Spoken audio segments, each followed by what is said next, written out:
Welcome to the Buffalo Futures Getting Ahead podcast, where we center youth voice to build a stronger support network for the youth in the community. I am your host, Leah Strong, and I'm Jamal Lewis, our co-host. So last week with our first episode, we introduced to you our senior director, Jarrell Mason. Now we just want to take a few minutes to introduce to you our senior success coach, Tiara Parker. Hey, Tiara. Hello, everybody. How you doing? Pretty good. Thanks for having me. Thanks for giving me, some time on the podcast. Good. Sure. So tell us a little bit about yourself. Like, what led you to work with youth? So first, I wasn't born in Buffalo, but I was raised here. So I moved a lot. So I've lived on the east side, the west side, North Buffalo. So just living in Buffalo and growing up in Buffalo, I know what the community needs. So that's what led me to working with youth. But about myself, I've had an array of jobs, but as I mentioned, just living in Buffalo has brought me to this work with working with the youth. I'm a mother of three beautiful young men, and then I also take care of my two nephews as well. That's amazing. How do you feel that you relate to the community that we serve, the youth? So as I mentioned, I grew up in Buffalo, but just a little personal information. I've had all my children before the age of 24. So like when I graduated from high school, I was pregnant. Wow. Going into college. And then I'm like, okay, I'm gonna do this, So I go to college, but I had to take a medical leave because I had to have my child. But I'm like, it's okay. I'm gonna go back. And I got pregnant again. So then I just was like, okay, I'm going to work because my children were my priority. So right. Working, I'm like, okay, I'm going back to school. Go back to school, full-time working, full-time mom. And then I'm like, oh, something's going to have to give. Yeah. And so it ended up having to be school again. But then I'm like, okay, I still want to do something more besides just taking care of my kids, even though that is everything in the world to me. Like I want to do more. So I'm like, okay, what is another option for me? Mm-hmm. So I went and I did basic electrician and basic construction. So I have a certification in those things. So just bringing it back to the youth. So it's like a lot of the youth that we serve, they face some of the things that I faced. So it's like I am the youth, or I was the youth. Right. Having children at an early age, unfortunately, school having to drop to the wayside because I had responsibilities, but being able to just get back out there. What else can I do to provide for myself and my children? And with Buffalo Futures, we have the opportunity to get them connected to employment and then also training like I did with the construction and electrician. So, do you think if there was an organization like Buffalo Futures when you were a kid, that things could have been a little bit different? Most definitely. So I'm first generation, like graduating from high school and then also going into college as well. And so like I did a lot of that just stepping out there, Right. It's like just doing FAFSA alone is like a big thing in itself. So like being able to have someone just to say like, I'm not sure what this is, being able to learn like those soft skills that we help the youth with. When I started my first job at 15, I went for an interview and they're like, whoever can work now. So I didn't go through a process of like creating a resume and things like that. So then when I did move forward into going into different jobs and I needed a resume, I'm like, So with our program, we help the youth do like mock interviews, create resumes, look at FAFSA, different things like that, just to give them an idea of like, hey, this is what you're going to be facing. And I can speak from a point of like, I was there. So it's okay. Just stick it through. Sure. That's real. But y'all don't really know Tiara like I know Tiara. And so one of her passions that she didn't mention was cooking. And she cooks down. Like she be chefing it up. And the stuff she brings into the office is top tier. So like, Tell us about that. Like, is that your actual passion? Like, what do you actually want to do? Yes. So working with the youth and being able to impact my community is definitely one of my passions. So that's why I enjoy the work that I do here with Buffalo Futures. But cooking is also my passion. I get in the kitchen and my mind is clear. I can think things out. And that just came from I've been cooking since I was 9. Wow. So I'm the second oldest of 8, and it was just my mom. So I was like second mom, doing hair, cooking, getting everybody off to school. And it's just my passion. I love cooking. I love baking, and my boys love it too. So. That's real. Y'all gotta know when one of her sons is the youngest son. His name is Nas, and I was like, Tiara, you gotta cook this for me. He was like, oh, her cooking's 5-star. I said, what? 5 stars. Okay, Nas. So, what do you think your children's favorite foods are, like that you make? So, with my oldest son, he's 14. His favorite thing that I cook is breakfast, but he enjoys that so much because we do it together. So like bacon, eggs, potatoes, all of the breakfast items. Right. So him just learning those life skills with me. And then Zaire, who is my middle son, his favorite thing that I make is a pasta. So I make like the pasta sauce from scratch, and it's chicken, bacon. I usually use like a panini pasta, and add some bacon in there. I mean, some broccoli, so we gotta make it a little healthy. And then Nasir, my youngest, as you mentioned anything, because he said it's 5-star. Yeah. He's like, you cook better than Gordon Ramsay. I'm like, you never had Gordon Ramsay's food, but I love you. Gas me up. That's what you're supposed to do. Yeah, That's a good sum up. Yes. Tiara, what is next for you in Buffalo Futures? So for me, I'm currently taking a course for grant writing. So with being in the community, I see what we need, and I also see like there's a disconnect. There's an area of opportunity where not a lot of people that look like us are writing these grants. That's real. Are saying like what the community actually needs. So that's next for me to move forward into doing the grant writing thing to help the community. And then for Buffalo Futures, just to continue to help the youth get ahead. That's real. Well, we just want to thank you so much for, joining and spending a little time with us. So thank you. And you are like a true asset to Buffalo Futures. And we just love you here. Thank you. Well, thanks for having me. I'm definitely willing to come back on if y'all want to bring me back. You know it. Sure. You know we're going to bring you back on. All right. Now, y'all, we got a surprise for y'all. Okay? Because we have an event coming up. And it's the Buffalo Futures Black Love Poetry Slam. Okay?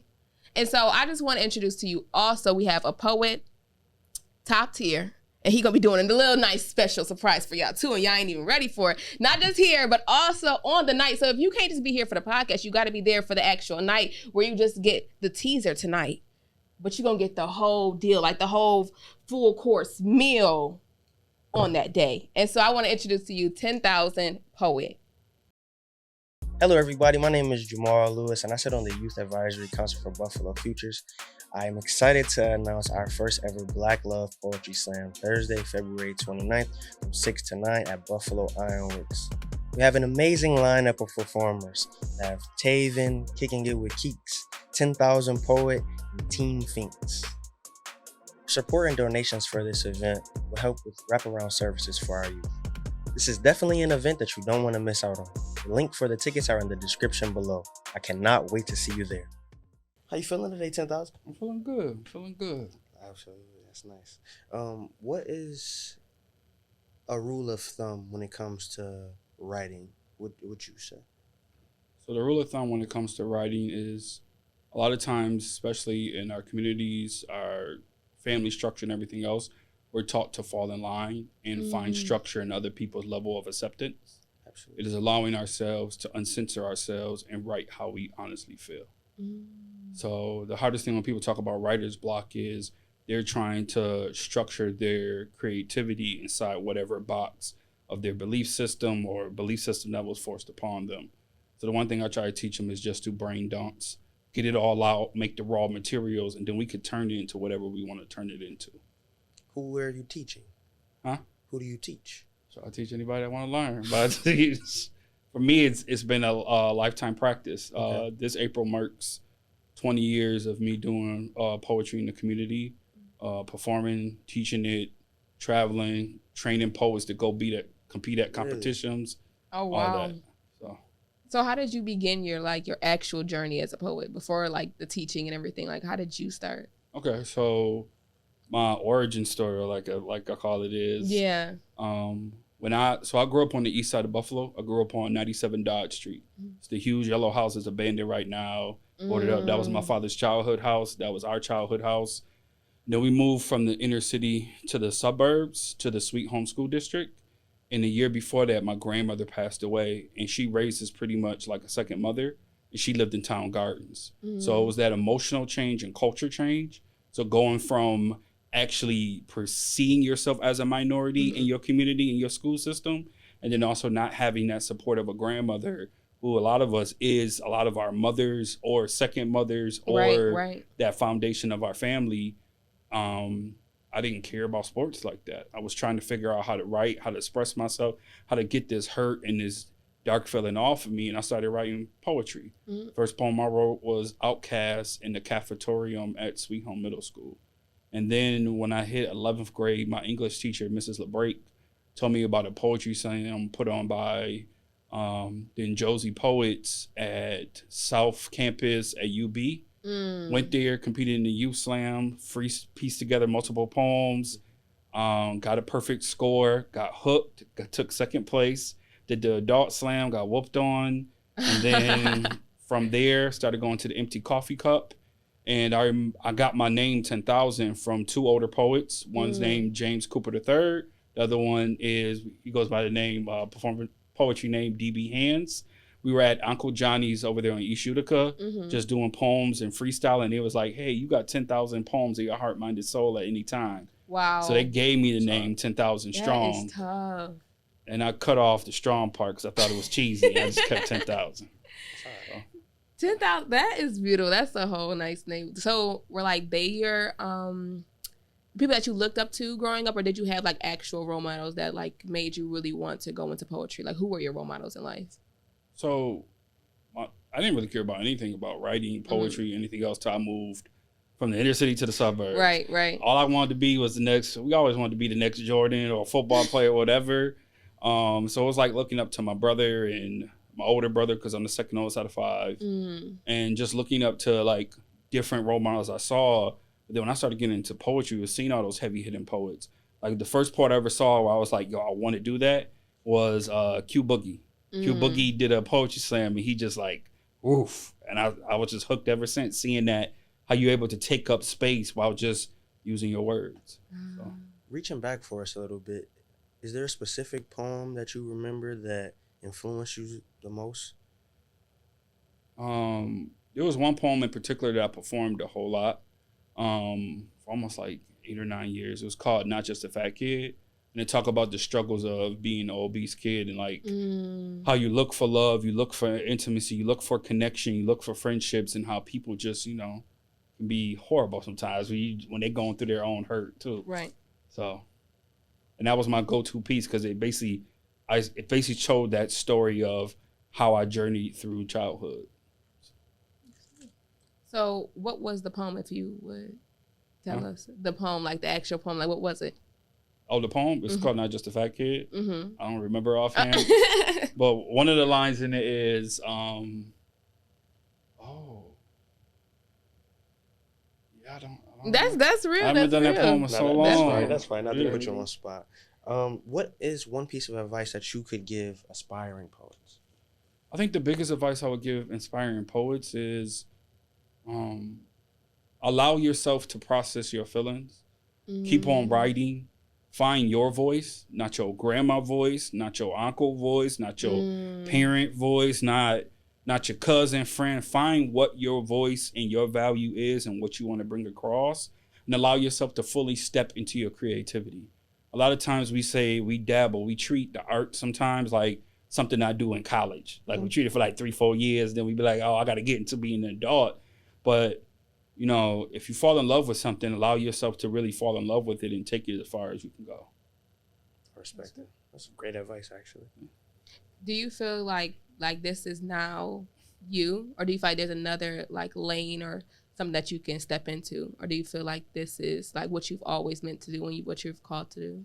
So when I did a poem recently about how I got married, like I felt like I married this art. Like this art, good, bad, or indifferent. There was points in my life when I was like 27, 28, people went off and got relationships, got houses, you know, figuring out marriage and all that. And I was still like trying to piece together this poetry thing in my mom's basement or whatever apartment I was in. But I was able to see so many different experiences, travel the country, compete against top tier poets, to see different things.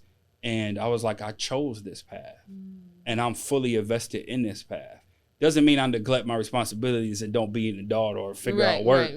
But I've been blessed enough to combine the poetry and this creativity of that, but also take like, I'll build websites. So allow that creativity to be shown on a digital platform and combine those in ways that my creativity lives with me every day. In parting, how much do you value thinking?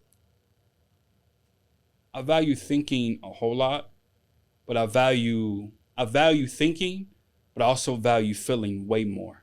Because a lot of times we will think our ways out of our blessings. We will think our ways out of our happiness. That's good. We will think our ways out of the things that God, universe, whatever you subscribe to has laid in front of you, because we cherish our mind more than we cherish our heart. And a lot of times we don't cherish both of those as good as we cherish other people's voices. Ooh, that's good. So thank you so much. I'm curious, like, how did the slams go for you then? Because like we're hosting like a whole different type of slam, right? So it's not like a contest. Well, we are having like a little contest section, but it's not all around it. So like what is that like for people who trying to go into poetry and start there? So a slam breakdown is, so yeah, a lot of times, so since poetry has gotten a little bit more popular and everything else, people use the word slam as anytime someone's performing poetry.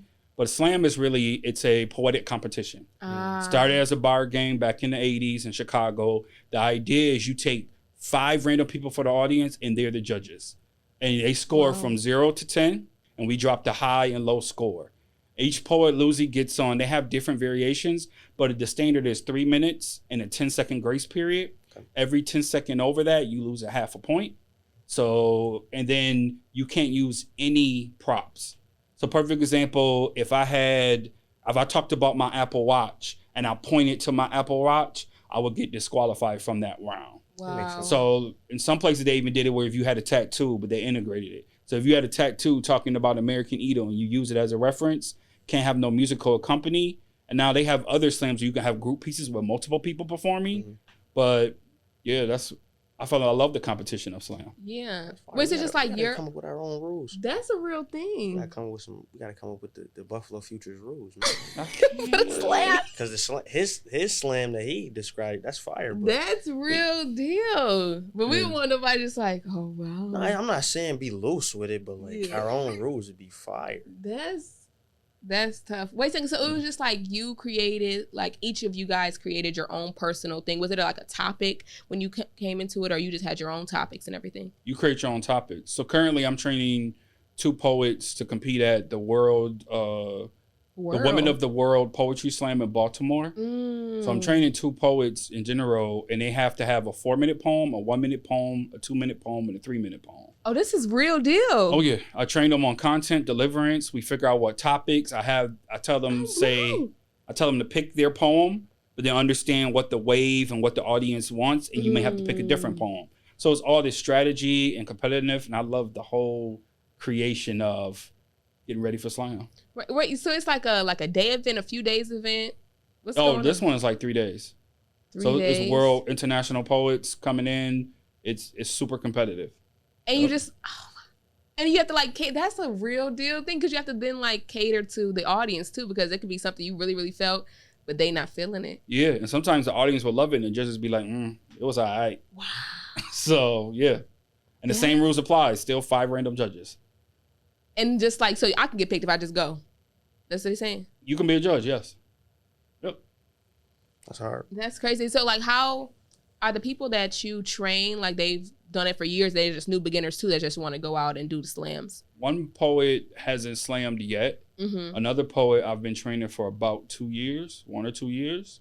And we train like once a week or once every other week. And when I train poets, I'm not as polished with it. I'm very critical. I'm very to the point. Mm-hmm.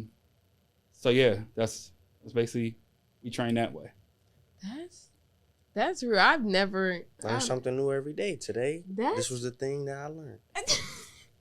I'm saying, because I feel like we deal with poetry, one, because it's like now it's big. It's like everybody wants to write poetry, but not like how deep it is in the slams and stuff. It's like, because we're trying to do on our date, like, you know, just people submit their poems and we just pick the best one that we feel, you know, we'll be the judges then for the slam. Yeah. But they'll then present it and show us it on the floor, and then that can be their opening. And I just think, I didn't know this whole new world of poetry. Oh yeah. Like, I think that, going back to my other point, it would be very much so entertaining if we took a piece of that format where we have 5 random people judge the competition. But obviously, like, how do we go about picking the people? I mean, obviously it's random, but so the like, way you get them out they seat or something? No, so the way they usually do it is, okay, we're going. The way they usually do it is you can't date. So they be a little bit more critical. They say you can't date, they can't birth you, and y'all can't swap fluids. Anybody that can have some type of bias. Anybody that has some type of bias. But sometimes your own family member, if we forced to have you as a judge, your own family member be like, that was like a 2. Yeah, they're gonna score you. My gosh, they would be grading they would be grading based off the scale that we create. Like, so we give them what they would be grading based off. No, a lot of times you don't. We just give you a conversation beforehand. Okay. So we talking maybe like, you can grade them on the performance, but you could judge them based on even the T-shirt they have on. Sometimes it's like how you present yourself and all that. You got to win them over as a poet. You have to win your audience and your judges over. The training that goes into that is good. I'm like appalled right now because I didn't know how deep it really went as. So when we went to nationals, because I was a national coach of 16, 17, and 18. When we went to nationals, we would train 3 times a week from May when we made the team, May, April, all the way up to August. In 3 hours, 3 times a week. So 9 hours per week we would train. And it's literally just run the poem again, write the poems, write a group piece, run it again. No, you messed up on this word. Run it again. You didn't move this way. Run it again. I didn't feel it. Run it again, because we're trying to get it ingrained in your brain like you know it like the back of your hand. So do you think then, like, with it going on and on so much that do you ever feel like you lost yourself a bit while writing? So I've gotten burnt out before. That's why I had to build. So some of the topics that you do with poetry deals with a lot of trauma. And if you don't know how to regulate your emotional state, you will traumatize yourself by hearing other people's stories. Wow. And my thing was I had to create a toolkit. I have this emotional toolkit that's made up of 20 different things. The rule is only 5 of them can require other people. The rest have to require things you do on your own that allow you to centralize yourself and let go of certain things. So for instance, it's like we all do things when trauma hits us hard that makes us, it's a car ride, it's crying in the shower with the music loud up, it's singing, it's watching something on Netflix, it's playing a game that you don't have to think about. It's something to disconnect from that pain. Right. And if you can create a toolkit, you can start implementing those things when you get triggered.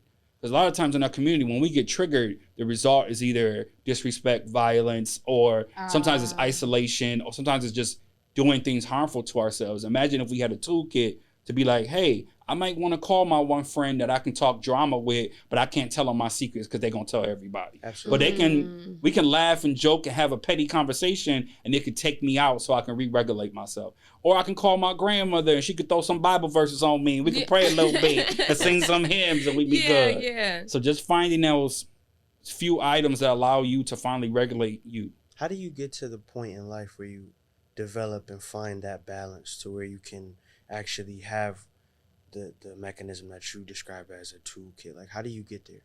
I didn't get that until like 32, 31.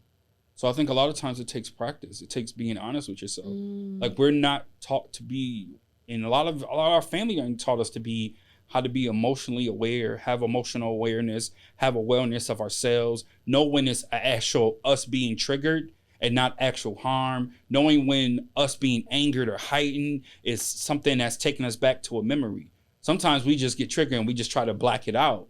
It's like we just have to figure out those tools, and those tools are being honest with yourself and being open with yourself, but also being accountable for yourself. How big is faith in that? I feel like faith is very important. So like I come from my father being a pastor. I'm a PK kid. Faith is very important. I have a battle with faith. Faith is very important. It's very important, yes. Because if you are a thinker and you're over-analyzer, you question things. And sometimes we'll be so stuck in faith that we allow it to consume us in a sense, and we don't ask questions because we're scared of the answer. Yeah, but also I think a lot of times like we have the faith, but we don't trust the faith enough to actually do the work. So like we'll say we have this faith, and then we'll stay in this box and never open the lid and explore enough to trust faith to take us somewhere. So we'll practice faith inside this idea of what we were taught faith is supposed to be practicing, instead of going out there and experiencing faith in real life in real time. That's real. It's amazing. It's good to hear. It definitely is. So when you're talking to, so how like young do you go? Like that, like what's the youngest poet that you've worked with? So I've worked with, because I do workshops at schools and everything else, teaching kids to find their voice and who they are through poetry. So I realized the best response is like maybe 10, but more like 12 and up, where I can meet them at where they want to have fun and engage and create. But most of my, like if I'm doing for like slam, they're usually like, youngest poet I trained was like 17, but usually is around like 22 to probably like 35. So when, like back to the slams, when you do or training, and is it just like regular, you just stand there and do the poems, or it's like spoken word, or like what does it consist of? As like what could you do for? So it's spoken word. So the way I do it is I have them submit me poems. I'll look at the poems. A lot of times people have these different opinions of slam versus spoken word poetry. I say there's no slam poem. It's just poems that you can use for slam. So a lot of times they'll give me poems and I'll read through and I'll be like, okay, run the poem. Because me reading the poem is one thing, but I want to hear how you present your poem. And then from there, I'll be like, okay, cut this line don't make sense. Why are you saying it like that? I don't see no emotion. You're not emotionally connected to it. How do you get emotionally connected to it? Let's run it again. You stumbled over this line. It's right in front of your face. Run it again. Let's do this. When can you memorize it? Okay, let me see you memorize it. Run it 3 times in a row. So it's all these practices. I'm just trying to get them fully integrated with, I want that poem closer than their excuses, if that makes sense. Absolutely, it does. Would you consider this poetry sector like a culture, or like, and where do you find the most crossover into different culture as far as rap and fashion, and like, is it a community is what I'm more so asking. Oh yeah, poetry is a community. Buffalo, we have a poetry community. We may not have a slam community like Baltimore may have, or a Texas or Chicago, but we definitely have a poetry community. It's more of like the written word, open mics, like Just Buffalo is a big pillar in the poetry community, but we don't really have that slam community, like that hype, because slam is like a concert. Yeah. Like imagine going to like a rap open mic, but imagine if it's like actual competition, prize money and all that. It's a concert.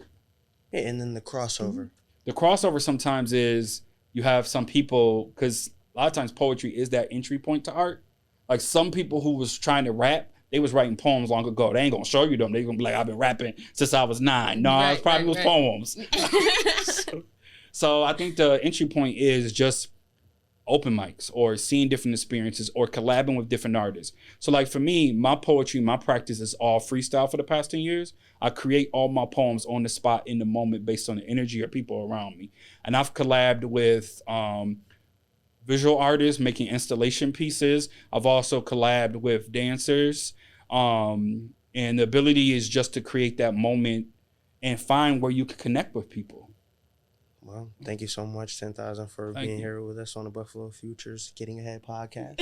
Thank you so much. Thank you. Definitely, we need you to do that. The freestyle. You got any words you trying to shoot out? You said you want me to freestyle? No, he's gonna If freestyle. you want to. Okay. Give him a word and he's gonna freestyle. Yes, like a nice little, so they know it's unique and he ain't do this beforehand. Okay, so this is in closing. Oh no. Yes. Yeah. I gotta come up with the word. Like, Both of y'all can give me a word. Word is purple. Purple is too easy. No, we can do purple. How? What's your word? Okay, purple and. Wait, well, why is purple too easy? Huh? Why my word can't be my word?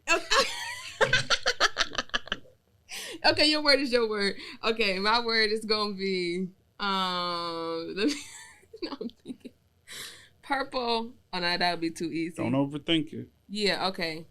A nice little purple rain. Purple rain. All right. Yeah. You sure about purple rain? Yeah, I'm scared. I'm scared. Right. I'm so excited and scared.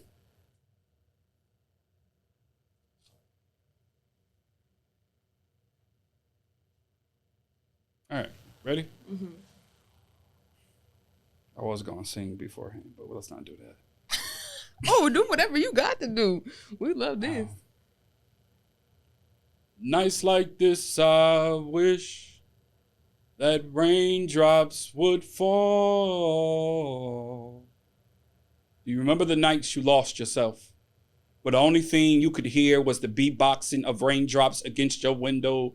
Do you know how hard it is to find your soul when all you see is the darkness? How many days you showed up for God, but it felt like God didn't show up for you? Do you know how hard it is to see the royalty inside your skin, to see the purple, to see the combination, to see all the stumbling, the fumbling ideas? Do you know how hard a grandmother had to pray before her knees turned purple? How she was fighting those battles in that closet, in that room, in that vessel? Do you know the days when you lost yourself and you had to find yourself again and you cried out for God, but God forgot who you were because you always turned to everything else in this world? Do you remember the days you tried to find yourself in someone else's embrace and all they did was learn how to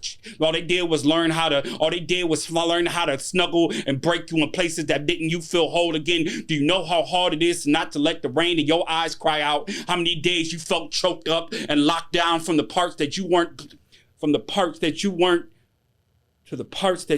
Do you know how many times you have stumbled and fumbled through your own existence? How you stuttered through all the times that you tried to find yourself? When they told you were just like someone you loved, but you could never see how much you loved yourself? Do you know how many tears you shed on the inside when you couldn't even see or hear the raindrops inside of you? How many times they told you not to cry, but all you wanted to do was cry into your pillow so you wouldn't get yelled at for allowing your tears to shed? Do you know how hard it was to let the raindrops in? How difficult it was to let them out? That at nights, the only rain you hear is what's pouring from your eyes. The only rain you taste is what caresses your lips. The only safety you find is underneath your covers and your safety. Do you remember how many days you had to battle yourself just to be here right now? Can you hear the rain? Can you hear the drops? Can you finally hear your voice? Can you finally hear your drops? Can you finally see how much love that you have inside of you? I know the rain is outside your window, but can you see how much royalty you have in you?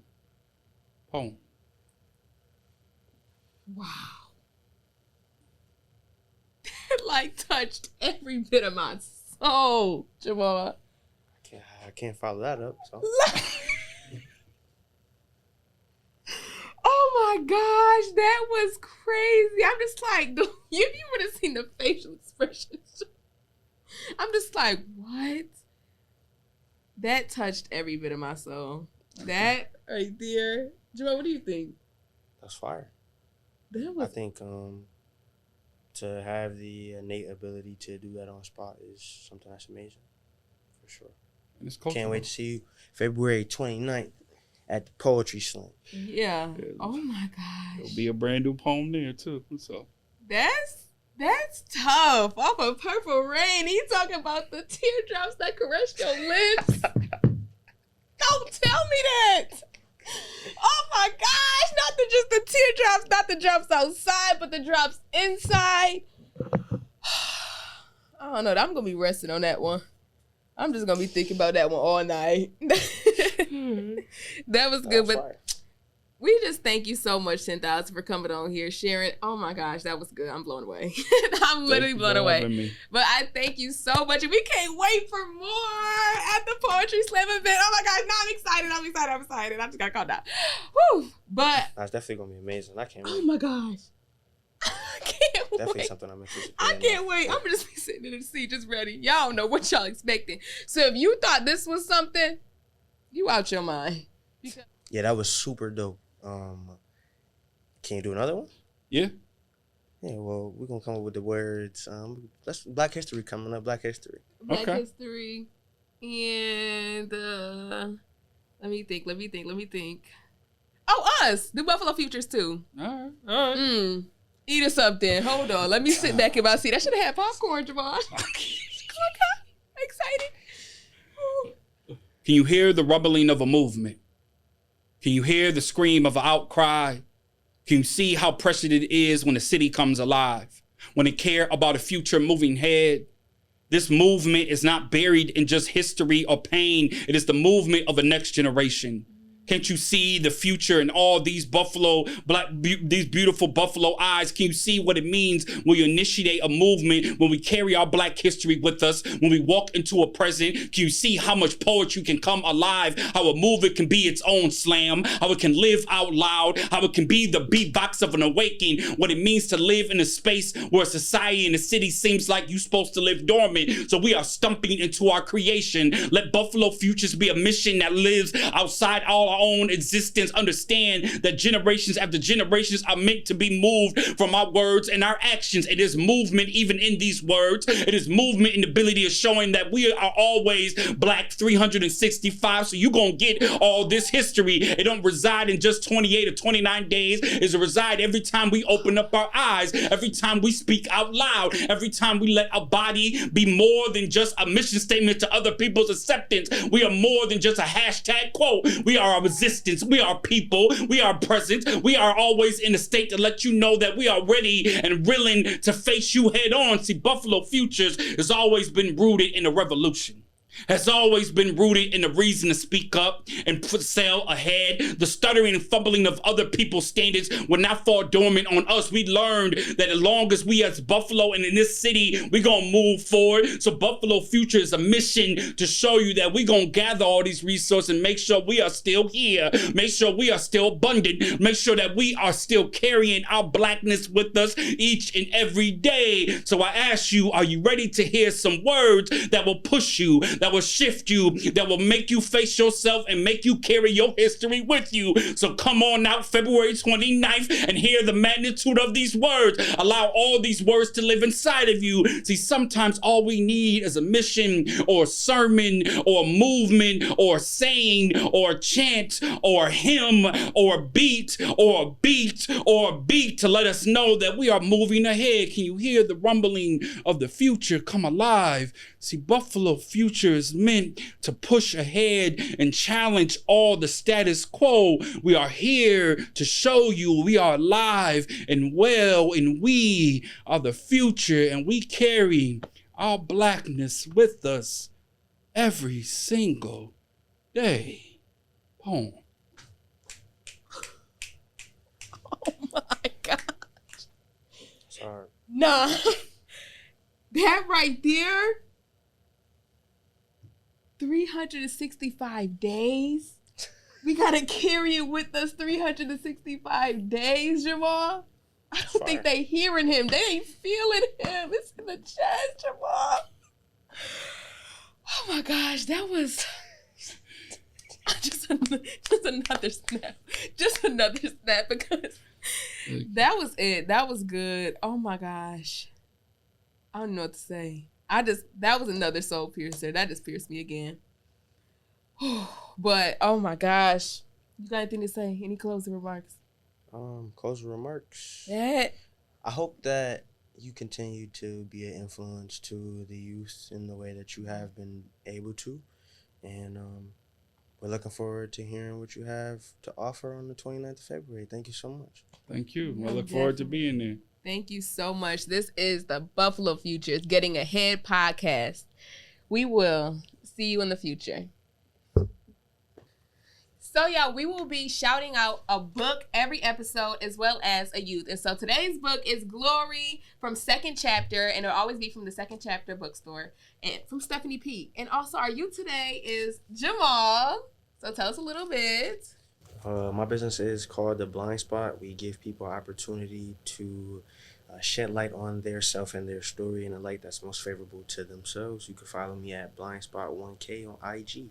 Thank you so much. Okay. Well, thank y'all. Thank you for tuning in, and we will see you in the future.